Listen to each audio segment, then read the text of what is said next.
You can't unring that bell with me, Max. I believe Urban Meyer should have been fired. I believe Ohio State itself gave us ample evidence and reasons to fire him and somehow came to the conclusion that they shouldn't or won't. But here's the sad truth, Max. I think he will recover. I think because a 900 winning percentage can get you past even your own conclusions, memory, long-term future, football will wash a lot of this away for Urban Meyer, at least for many. Not for me. The truth of the matter is, Max, on this, I don't choose to take a position on Zach Smith versus Courtney Smith. I don't know who to believe. I'm not a police officer. I'm not a prosecutor. I understand what's gone down in Powell, Ohio. I don't have to pass judgment on that particular part of Zach Smith's decade-long dirtbag behavior under Urban Meyer's leadership to indict his employer. Forgive me, Max. Give me just a little bit of runway here, but I want to run over this if I can. This is what Zach Smith did over a decade while working for Urban Meyer. A 2009 domestic violence incident, a 2013 DUI incident, a 2014 $600 strip club bill with high school coaches on a recruiting trip, not exactly a big baller. From 2014 to 2016, abuse of credit cards that was required to be addressed by the Ohio State administration. In 2015, another domestic violence incident. Then, late to practices, no-showed recruits, generally lied about showing up to see recruits and failed at his job that he was actually hired for. Then, from 2015 to 16, took pictures of his junk at work. And oh yeah, by the way, at the White House. I'm not done. Then he had an affair at work with the work secretary. It goes on. Then he ordered sex toys in 2016 to be delivered to the Woody Hayes Sports Complex there at Ohio State. Then in 2016, he went to rehab for ADHD drugs. Then he was charged with criminal trespass. Then he was delivered a domestic violence protection order. And only then in 2018 was he finally fired. And amidst all of that, Max, Urban Meyer misremembered, deleted text. Immediate concern was, how do I erase texts over a year old? Said he had memory loss. What other euphemisms am I forgetting, Max, for how to say lie in other words? It pays to be Earl Bruce's grandson. At the end of all that, Max, apparently, Urban Meyer didn't have to judge Zach Smith solely on the incidences with his wife and the domestic violence incidences. Any manager who had an employee who was behaving like this for over a decade that retained him would not have their job today. But the fact that Urban Meyer has a 900 winning percentage and the school has a very, very good thesaurus and figures out how to use words like lie but never actually use the word lie is why Urban Meyer's around today. If he survived this, Max, I have to think he can recover in the long term when he gets back to winning. I think that was very well presented, Will. I think that it demonstrates also the good old boys network. Now, one of the issues that Urban Meyer is going to have, and we talked about this yesterday, in terms of his personal relationships with people around him, people will see this as loyalty.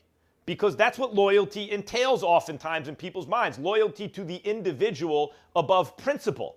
But to the rest of us, which is many millions more times the people in his inner circle, loyalty to an individual who doesn't deserve it, loyalty to that individual who is a danger to those around him, apparently, and behaves that way, over principle, like honesty or decency or civility or ethical behavior, or even appropriate workplace behavior, indicates the power of those interpersonal relationships and why they can be dangerous. This guy, why did he have such rope for Zach Smith, which, by the way, is not doing Zach Smith any favors either. It's enabling his bad behavior. And you should hope that that doesn't enable behavior. You don't want anyone to be enabled to do those things, obviously, even for the individual, even for the perpetrator. Obviously, it's bad if you have moral standards.